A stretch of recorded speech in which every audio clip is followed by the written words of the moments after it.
What's up mga potpot? Mr. Kalakal here and welcome to the vlog.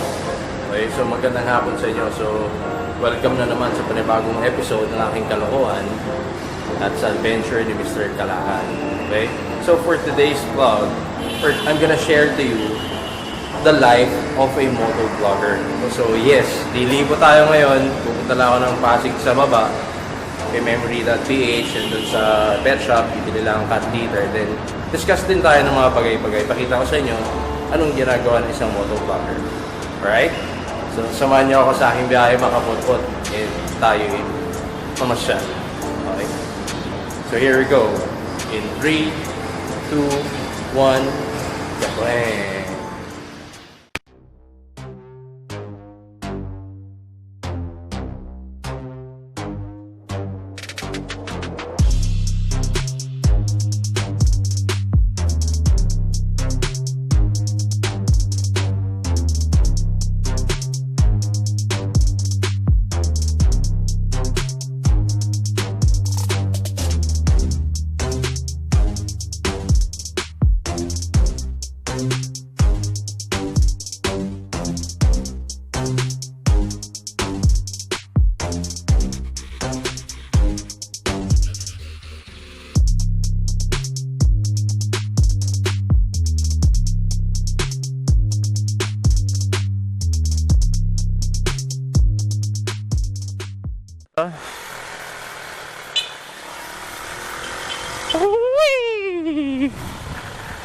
Alright, magandang hapon mga kapotpot. Maligayang Friday. So, it's been raining since the past few hours netong Friday afternoon na to. And marami sana akong agenda na iikutan. So, yun lang. Dahil ulan ng ulan, eh, no choice tayo. I have to cut down my trip. Sayang, ang dami ko sana papakita sa inyo sa episode natin na ito ngayon, which is yung the life of a motovlogger.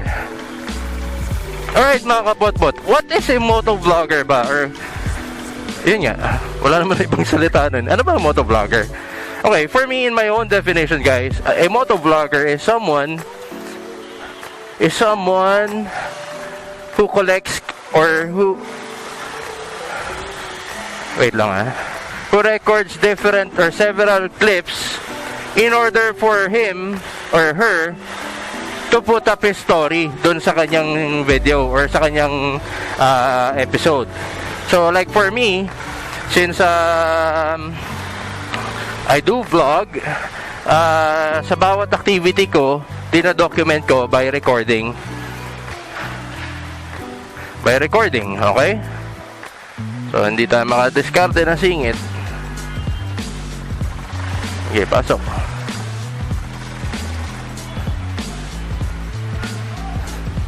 Okay, so yun nga, it is someone who records everything or dinadocument niya yung mga nangyayari sa mga daily activities niya, sa mga day-to-day activities niya, weekly activities or monthly activities. Depende sa vlogger.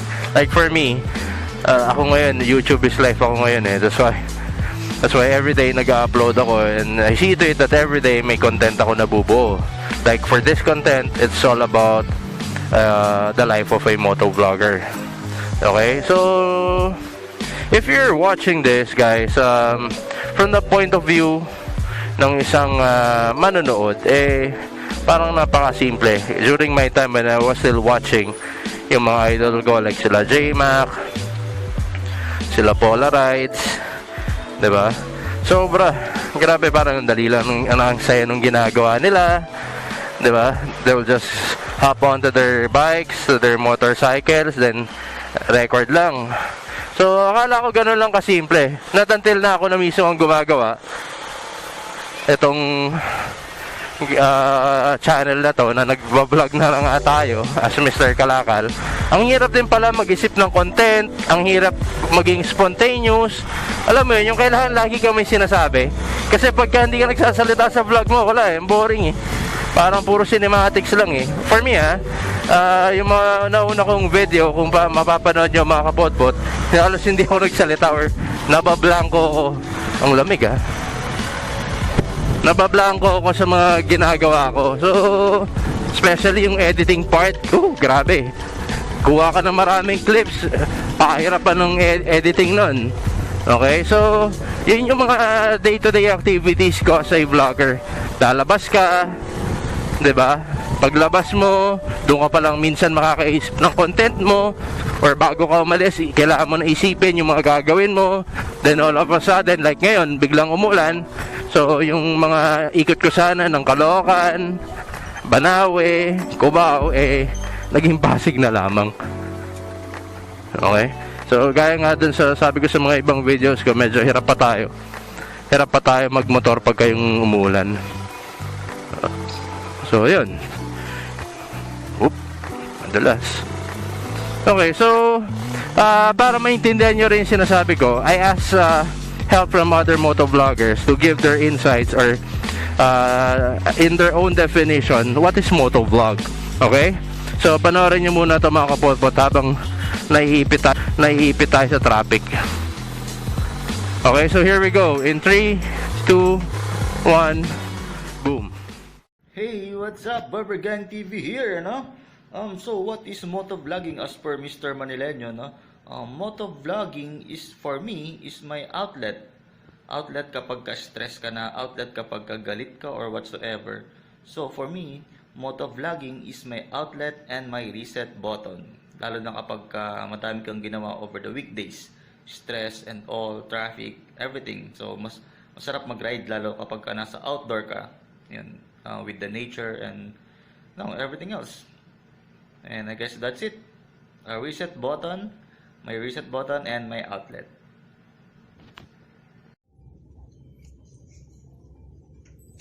Yo, what's up? Biyahe ni Dude. So, humingi na pabor sa atin si Mr. Kalakal.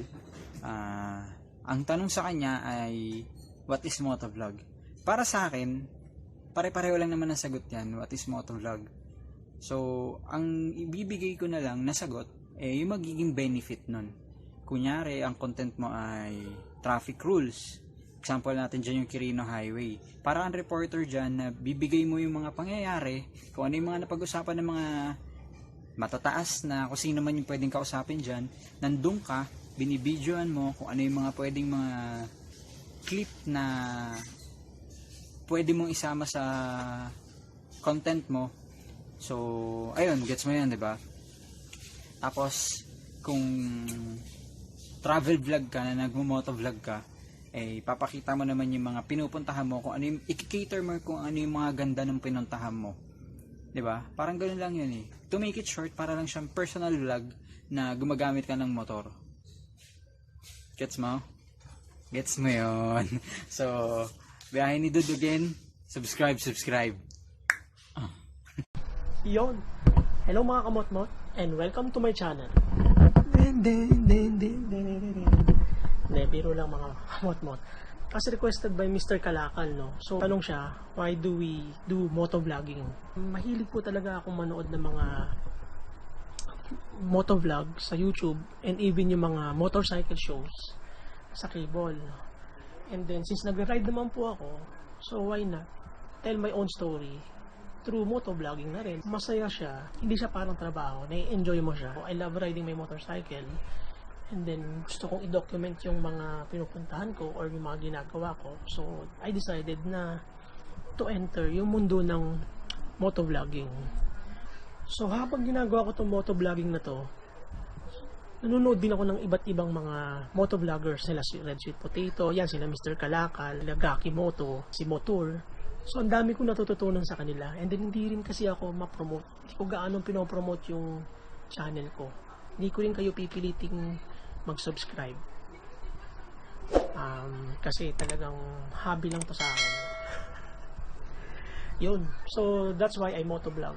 So, kung anong mayroon man reason na malalim, wala po. Yun lang yun.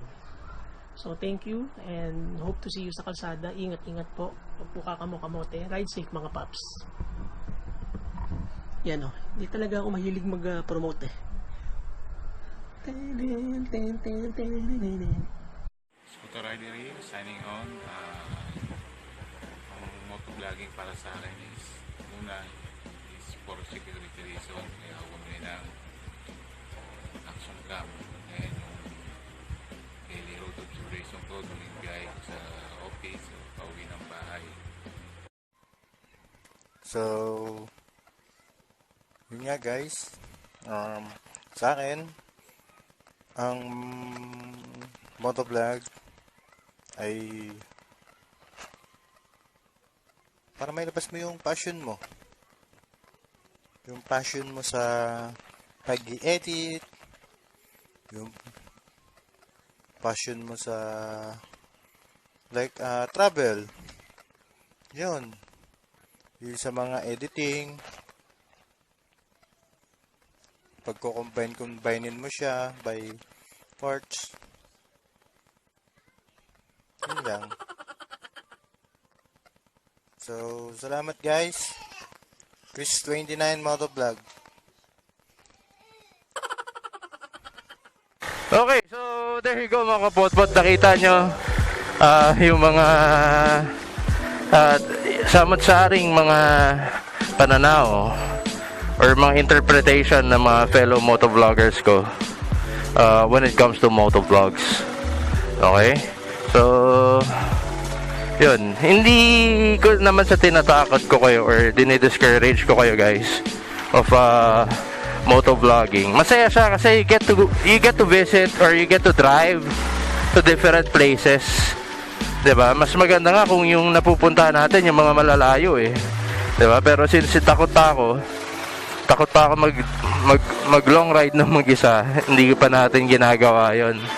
Mostly metro vlogs lang lahat at mukhang nagbabadya na naman ng ulan. Okay? So medyo madulas. Hindi ko kaya to. Okay?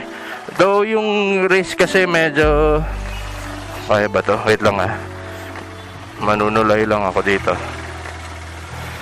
Okay, though yung risk mo talaga pag nasa labas ka, especially nga pag nakamotor ka pa lang delikado na. The mere fact na nagmumultitasking ka, kasi pag nagvo-vlog ka at the same time you're driving your bike, nagmumultitasking ka doon. Okay? Now, dun nga sa tutorial ko ng how to drive a manual bike, it is very important yung presence of mind if you're driving a motorcycle. Okay? Sige na, basa akong basa. Whee! Swimming. So, yun guys. Yun yung mga nakikita kong negative points or mga cons when you motovlog. So, kailangan talaga habang nagiging spontaneous ka sa pagsasalita mo, yung presence of mind mo sa pagmamaneho nandun pa rin. Okay? So, at the same time, if you're gonna do motovlog, you have to invest sa gear mo. Yung mga motovlogging gear mo. So, siguro gagawa na lang ako ng different vlog about yung gears na kailangan mo pag nagmo-motovlog ka. Or I will share to you my setup, my vlogging setup sa magkaiwalay na vlog. Okay? So, nandito tayo guys sa C5 ngayon. Saan tayo papunta? Dadaan lang ako ng memory page. So, may mga titignan lang ako mga equipment na pwedeng maging beneficial sa aking vlogging gear. Okay, ano pang mga dapat nyong i-consider when you are vlogging? Well, maganda, like for me, nakakaisip ako ng content ko by watching different or several YouTube videos ng mga motovloggers, international and locally. So, doon ako nakakaisip ng konsepto. Hindi ko ginagaya yung eksaktong timeline or content nila. Yung lang, may pagugutan lang ba ako ng inspirasyon? Something like that. Okay, kasi minsan mauubos ka talaga, lalo na kung everyday ka nag-upload. Minsan mauubusan ka na lang talaga Mauubusan ka na lang ng topic Wala ka na maiisip bigla Wait lang sama ng daan dito. Okay? So, ano yung mga different topics or content na pwede natin consider pag motovlog yun? Una, you introduce yourself, diba? Kung bago ka pa lang nag-YouTube, pakilala mo yung sarili mo sa YouTube community so that mapa-interest natin sila or they'll be curious of what you're doing. Okay? So, ito na. Dito na tayo. Abot ka.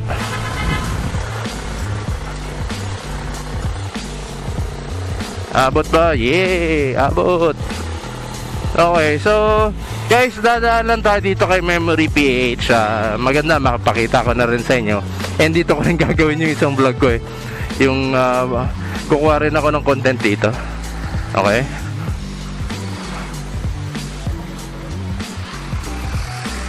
Ayan.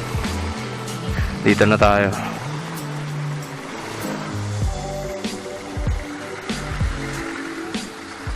We're here at Memory PH.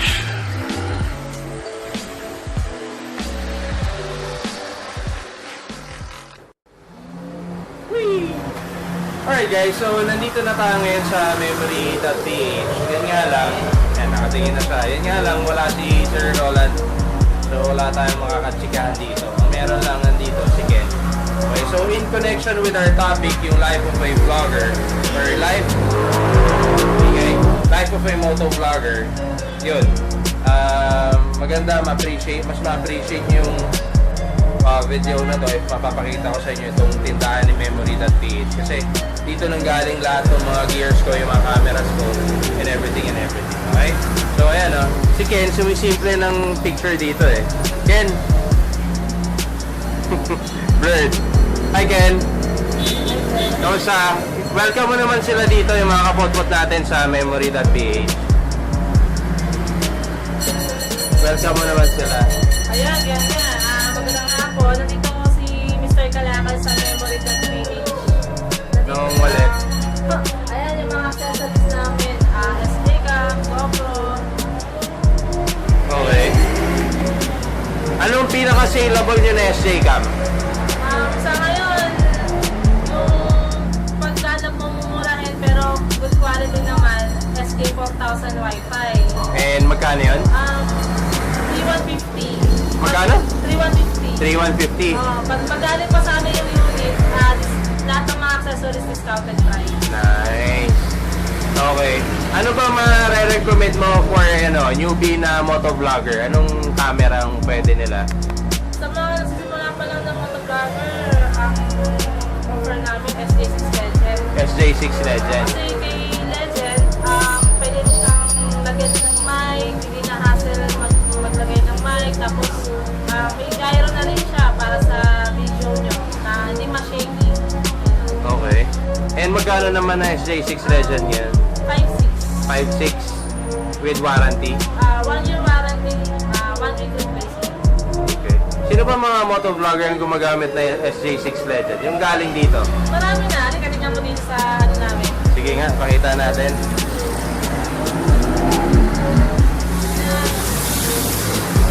Yan, si Polarize.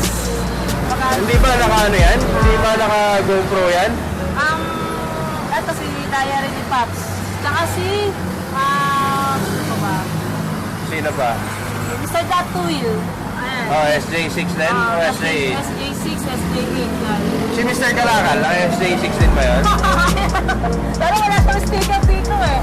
Wala ba? Eh wala, hindi pa tayo nakakapagpagawa eh.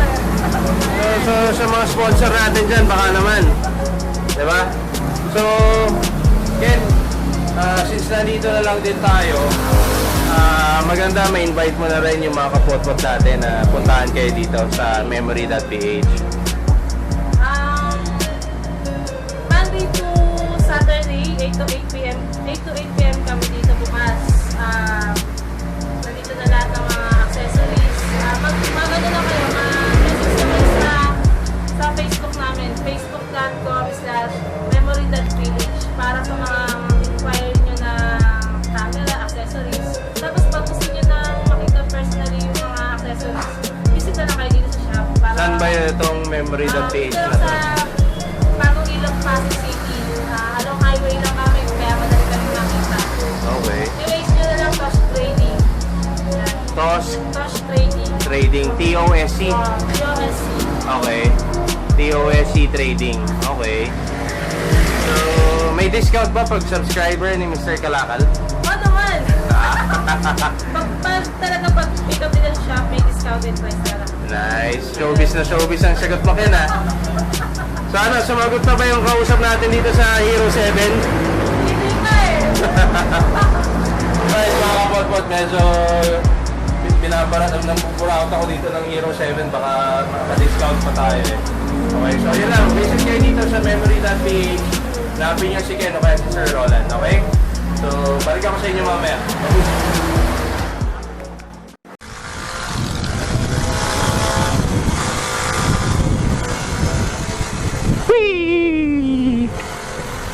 Okay, so going back to our topic, yun nga, life of a motovlogger.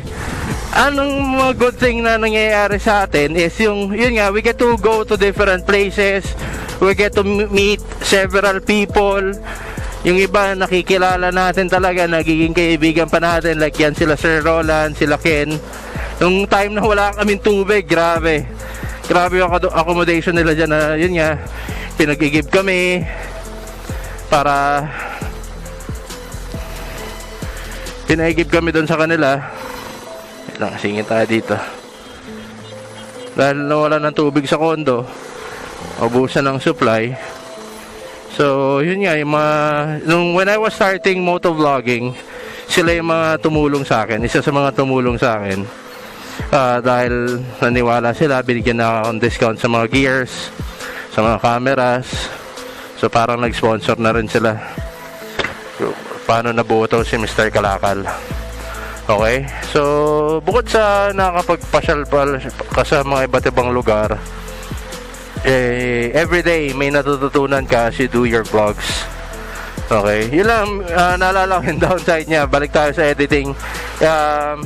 Depende sa editing skills mo. Like for me, ako bago pa lang, kaya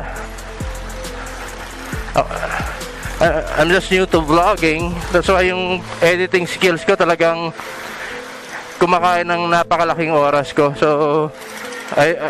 gumagawa ako ng video sa umaga, sa maghapon,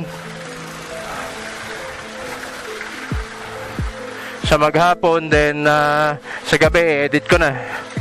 So ganun siya ka time consuming, since hindi pa naman ako expert mag-vlog or mag-edit, etc. Ayan, nandito tayo ngayon sa, hindi ko alam kung anong kalsada to, pero ang tawag ko dito nga is, ayan, Sc8ter Antonio, ang tawag ko dito downtown Pasig. So dito ako bumibili. Okay guys, so wala na kasing stock nung cat litter dun sa binibilan ko sa downtown na alam kong lugar. Ngayon, kung saan na ako napadpad, good luck na lang. Hindi ko na alam kung nasan ako, pero sundan ko na lang siguro yung flow ng mga jeep. Oh shucks, saan ako? Okay, alam ko na. Okay, ito palalabas na to. Alright guys, so kasama sa isang buhay ng motovlogger yan, yung maligaw.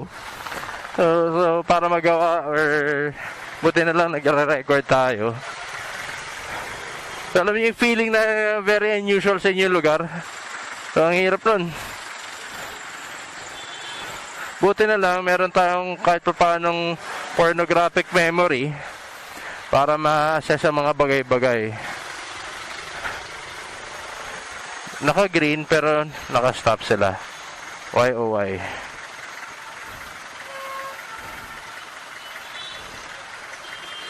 Why oh why? C5 ako dadaan. Sige, C5 na nga lang. Dito tayo sa C5. Traffic kasi sa may traffic. Basta yun.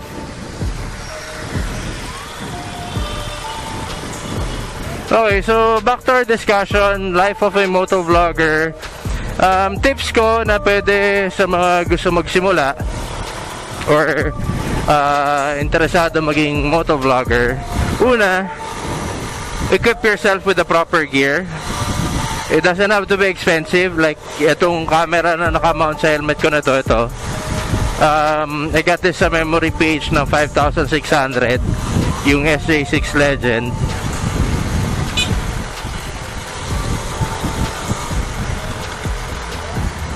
I got it for 5,600. Baybayin ko nga tong ano. Baybayin nga natin tong Ortigas IC5. Tapos sa Ortigas sabi niya na tayo. And then yung helmet mounting niya, itong telesin chin strap niya, nabili ko ng 500. Now yung ginagamit ko na pang handheld para hindi ako baklas ng baklas dito sa helmet ko, Sc8 Legend na nabili ko ng 8,900 or 9,800. I'm not sure. Hindi ko ma-recall. Okay. So, traffic C5. Oh. Traffic ang C5. Mukhang doon na tayo dadaan. Bale Verde na tayo tumagos. Whee! Baho! So, yun. Bukod sa gear, kung meron ka na, well, pwede ka rin naman maging motovlogger kung assuming na wala ka pang pambili ng Raulo yun.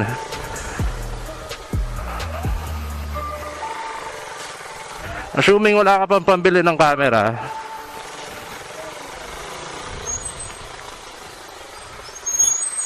wait lang. Coaching pasaway. So kung kunwari wala ka pang pambili ng action camera, you can use your phone naman. Yun nga lang, limited lang yung mga recording capabilities mo. Like hindi mo pwede may record yung ano, hindi ka makakapag-record ng what do you call this? Wow. Ito nga pala yung ano, tricky part ng C5. Ano? Whee! So, very limited lang yung magagawa mo.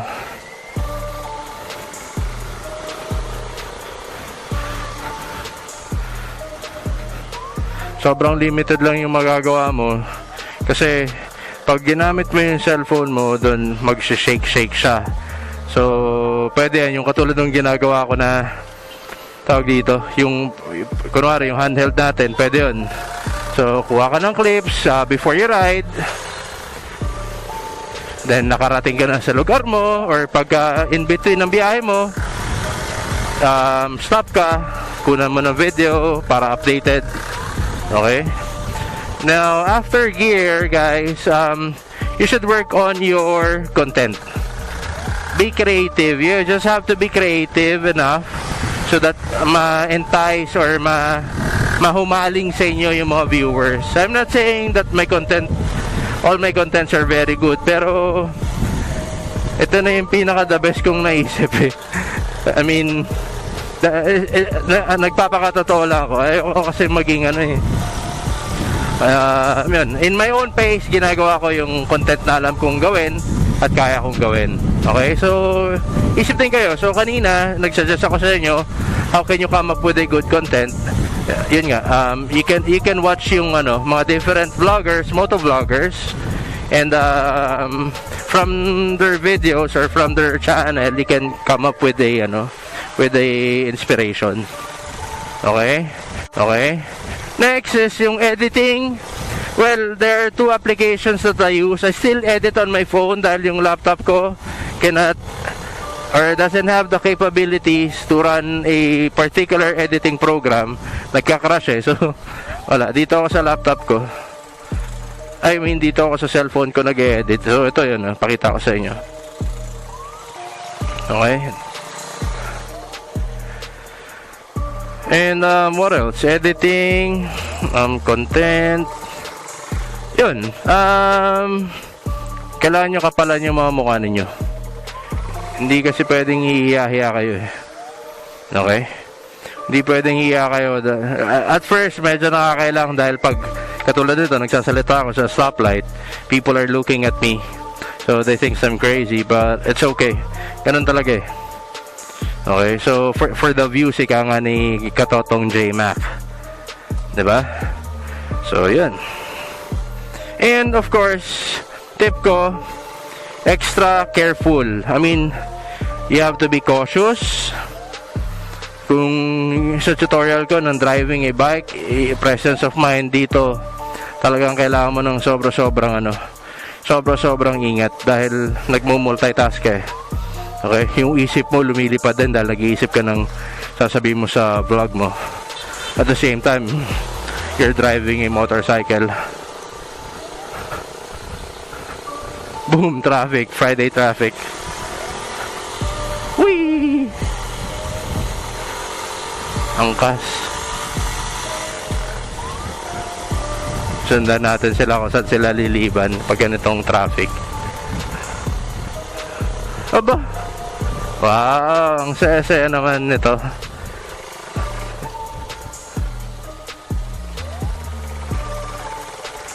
May mga ilan-ilan lang na ano, madamot. Ang ipiting ka sa lane mo. Okay? So, yun guys, yun lang aking masashare sa ating topic na ito. So, sana may na-appreciate kayo or may nakuha kayo sa ating buhay vlogger. Again, I am not an expert pa when it comes to motovlogging. I'm just sharing to you yung insights and yung mga natutunan ko over the past few months. So, by the way, I started motovlogging Feb 12. Para sa mga bagong subscribe sa channel ko, I started motovlogging na Feb 12. Alright? So, yan na muna mga kapotpot. I guess I have to end the vlog from here or uwi na muna tayo sa condo dahil traffic naman to. Mas ma-appreciate yung pag magwagalaw tayo. Okay? Kita-kits sa condo mga kapotpot. Babush! Babush, babush!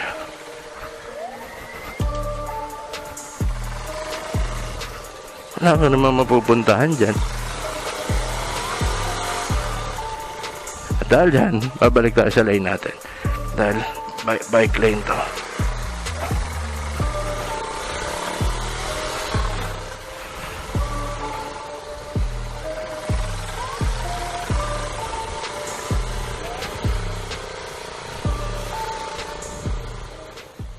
Okay guys, so nakabalik na tayo ulit dito sa studio.